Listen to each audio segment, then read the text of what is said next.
Hello everybody. एक महीने से देख रहा हूँ कि बच्चे आ रहे हैं, सर्दी खांसी और सांस लेने में दिक्कत लगभग बच्चों के अंदर दिखाई दे रही है। तो ये जो बीमारी है इसे ब्रोंकियोलाइटिस बोलते हैं। ये आरएसवी वायरस से होता है।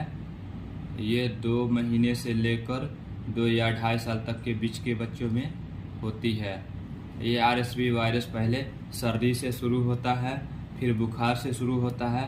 तीसरे चौथे दिन बच्चे हाँफने लगते हैं। ये देखिए, ये गड्ढे दिख रहे होंगे आपको। इसी तरह से बच्चे हाँफने लगते हैं। इस स्थिति में बच्चे को सांस लेने में काफ़ी दिक्कत होती है। ये ब्रोंकियोलाइटिस हवा पानी का बीमारी है। इसमें भाप देनी पड़ती है, ऑक्सीजन की ज़रूरत हो तो ऑक्सीजन भी देनी पड़ती है और पानी भी चढ़ाना पड़ता है। अगर इसी तरह से आप लोगों के बच्चे की भी पसलियाँ चल रही हो तो तुरंत अपने